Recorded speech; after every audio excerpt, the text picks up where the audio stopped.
Okay, so we're going to look at two quite nice proofs for a horizontal mass spring oscillator to look at the energy, the potential energy, in this case because it's horizontal, elastic potential energy, and kinetic energy. First one we're going to look at is the maximum EPE and the maximum kinetic energy.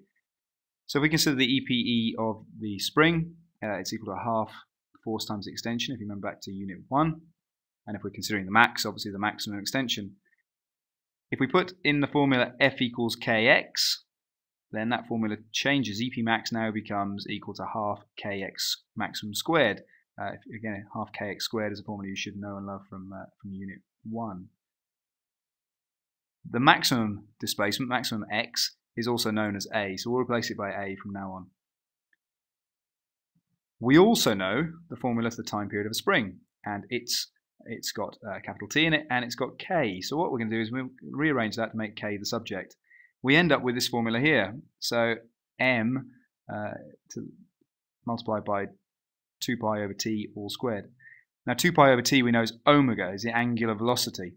So we're going to pop that into our equation as well, and we end up with this. The EPE max is equal to a half M omega squared A squared. So that's that side done. If we look at the Ke max, it's a little bit easier, this one. We know that kinetic energy is half mv squared. In this case, we're looking at the maximum velocity. And we know that velocity is equal to, from our circular motion work, omega r. Well, the radius of the circle, in this case, the maximum displacement from the center, is also a, so we know it's omega a. So we can just pop that into there. And what we find is those two functions are identical. Therefore, EPE max equals kinetic energy max. That's great for the maximums. What about for all other cases? So let's have a look at EPE plus the kinetic energy. So the potential plus the kinetic should equal a constant total energy. So let's just have a quick look at this. Well, we know this formula already, half Kx squared. We derived that earlier. And again, we're not going to use A this time because we're looking at not just the maximum EPE, but any case. So it's X. Well, we know the formula for X is A cos omega t. And if we pop that in, we end up with that rather scary looking formula there. And you can check the maths. I hope it all works. But we end up with a function of cos squared omega t. Cos squared is important. Kinetic energy, well, we know that is still a half mv squared, but we're not looking at V max now because we're looking at any instance of V.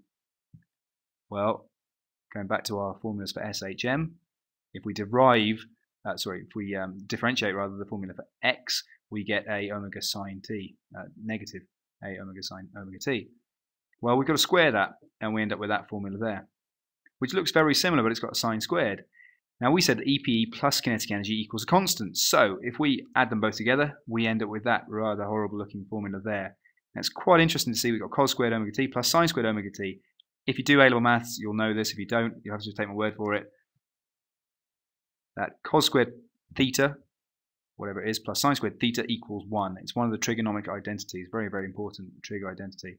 Which means we can actually get rid of that entire cos squared omega t plus sine squared omega t and make it equal to 1. Which means EPE plus KE equals a half m omega squared A squared, which is a constant, and it's actually the constant that signifies the maximum, or the total energy in a perfect oscillator system.